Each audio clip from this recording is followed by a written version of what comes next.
Local firefighters training on ways to rescue you if you're ever trapped in a car. We'll take an inside look into that training. Plus, the former Asante nurse who's been accused of diverting drugs from patients is having her pretrial conference postponed. We have those details this morning.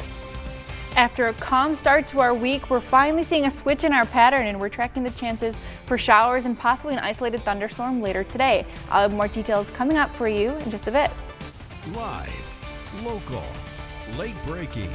This is NewsWatch 12 this morning. Good morning. It is 6 o'clock on April 24th. Welcome to NewsWatch 12 this morning. I'm Brinkley Hill. We're taking a live look out at Phoenix from the Lazy Boy Furniture Galleries. Let's check in with Sarah to see what those conditions are looking like this morning if you are heading out to work or to school. Heading out this morning definitely is feeling a bit on the cooler side for us still, but we will be seeing the chances for shower activity as we're tracking into the afternoon for us today. But those high temperatures, you'll notice areas inland, we're still above average for this time of year. We have a high of 75 today into Medford, Wairika 71, over east side 67, but for the coast definitely will be less breezy today, but we'll see more clouds and cooler temperatures and some possibility for some drizzle. Now, taking a closer look at those thunderstorms into the afternoon, we'll see clouds increase areas inland, and that'll spark up the chances for some showers. And then we'll see that work its way up north, and that'll possibly bring us the chance for a thunderstorm as well. Now, we could see some isolated showers areas over east side, but again, it'll be a bit more scattered as we're working areas to the west. Now, tracking out the next couple of days, we do expect showers to become more widespread into your Friday and Saturday. We still do also have some thunderstorm chances as well, and that'll be moving areas over east side even into your Saturday, and we'll see that weather dry out into your Sunday with temperatures climbing back up into our Monday. So coming up in our next forecast, I'll take a closer look at what we can expect over the next couple of days and time out what we're expecting for this afternoon. We're continuing to track Danny Schofield's case. Her pretrial conference has been postponed. That's the former Asante nurse who's been accused of diverting drugs and replacing it with tap water. Schofield's attorneys have requested the pretrial conference be moved and is now scheduled for May 28th. The motion was made for both parties to discuss scheduling matters on the record with the judge. Schofield faces 44 counts of felony assault. And the woman charged with hitting and killing a former Bend chef while driving under the influence has postponed her pretrial conference. Cassie Cavanaro's defense team filed that motion to have the pretrial conference moved to August 18th. They say the motion is not intended to delay the trial, but to process information and review a new deputy district attorney assigned to the case. Cavanaro facing 9 charges in the October hit and run. You can find more details on this case on KDRV.com. The man accused of a head-on collision that killed an Umpqua Community College softball player and coach was arraigned in Coos County Court. Dowdy facing several charges including manslaughter, assault, reckless endangering, and DUI. He's previously convicted for driving while suspended, speeding, and driving uninsured from as recently as April 1st. A probable cause preliminary hearing is scheduled for April 30th. I would just like to say to the whole UCC community that there's lots of us out here that are thinking about you, and especially the family of all the victims. NewsWatch 12 talked to longtime Oregon resident Lori Lee, who's reflecting on this past weekend's tragedy. She's sharing the painful details of the night that she became a victim of a DUI crash in 1998 and the years of recovery that followed that crash. All of a sudden, just out of nowhere, it was like an explosion, and I felt this intense pain in the back of my head. I had no idea what had happened. I thought I'd been shot. I thought it was a gunshot. And I'm hanging onto the steering wheel, and there's nothing behind me. So apparently when he hit me, hit so hard, I flew back. I hit the headrest and the seat broke off at the base. You know, all these little tragedies kind of put me back into that whole PTSD thing. And it's, you know, you think you're pretty tough and you can survive these things and you're strong and it won't bother you that much, but it never goes away. Despite Lori Lee's hardships, she's maintained a resilient and positive outlook on life. She says in the years that followed, she still doesn't know if the driver of that crash was sentenced. And more than one driver of a crash has been charged with a DUI this week. The 29-year-old driver in this crash Monday has been indicted in a Jackson County Circuit Court. Alberto Perez de Gona was arrested Monday morning for causing a severe wreck at the intersection of Stewart Avenue and Maple Grove Drive. One of the two passengers required extrication with serious leg injuries and was transported to Portland for treatment. The driver now faces charges including assault, reckless endangering, and DUI. The serious traffic incident reconstruction team was activated for this investigation.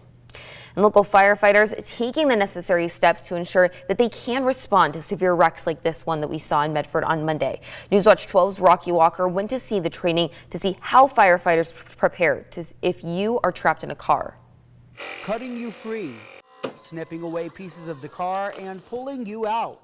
This training is done to best prepare firefighters to free you in case of an accident. You never know when a crash will happen in real life. You have to kind of get some form of relevance in order to make some of this stuff make any sense.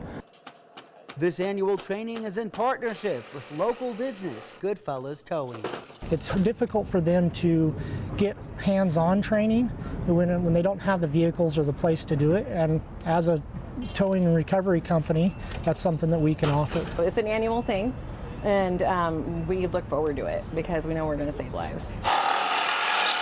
With firefighters of all skill levels beefing up their skills. But for rookies like Jaron Boyle, this is his first time using these tools. So I've touched and handled all of this stuff. I know how to start it all, but I haven't necessarily gotten into the different applications and ways to use it.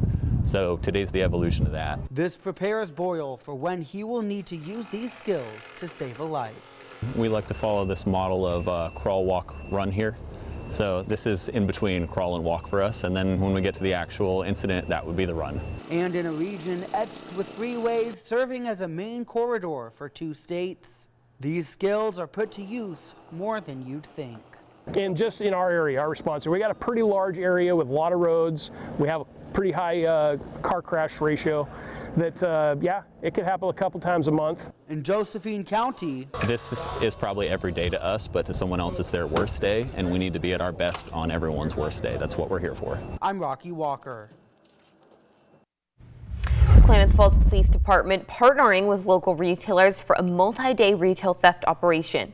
The enforcement initiative targeted shoplifting and organized retail crime at both Fred Meyer and Walmart during this month. Several individuals were arrested or cited for theft during the operation. Multiple thefts were successfully prevented, as well as all which resulted in recovery of hundreds of dollars in stolen merchandise. This operation is part of an ongoing strategy to address the growing threat of organized retail crime. Concerns are growing as the presence of gray wolves increases. In Siskiyou County, officials are calling on the state to take action, saying the growing population of wolves is threatening both livestock and public safety. Siskiyou County officials urging the state to do more about gray wolves. Since 2021, wolves have killed at least 78 livestock, and sightings near homes are increasing. Despite new steps in the state's wolf conservation plan, local leaders say protections make it hard to respond. We've seen the growth of the wolf population kind of explode, and there's a lot of concerning things for ranchers, but also just a public safety issue, because we're seeing the wolves, they're kind of getting a little bit close to humans, and it's alarming a lot of people. They're concerned for their safety. LaRue asking the state to provide compensation for livestock losses. The sheriff also wants to implement real-time tracking of wolves. LaRue says these would help ranchers and rural families feel safer. Local officials say they're not trying to panic the public, but they want the state to recognize the growing threat of wolves and act on it. New this morning, the Curry County Board of Commissioners has announced that Lynn Coker will fill the open county commissioner position. Coker had previously applied, but withdrew his application in support of Brookings Mayor Isaac Hodges. NewsWatch 12 recently reported that Hodges recanted his acceptance of the commissioner position on April 18th. Coker's term now set to begin on May 2nd. And this morning, firefighters asking you to make sure to remove fire hazards in your home so a recent tragedy that happened in Grants Pass doesn't happen to you. 2 dogs were lost in the February house fire. Rome Metro Fire says that a 3-way adapter was overloaded by electrical extension cords. The cords and adapter were also being weighed down by objects in the room, leading to overheating and a fire. Fire can start from common activities that are often overlooked.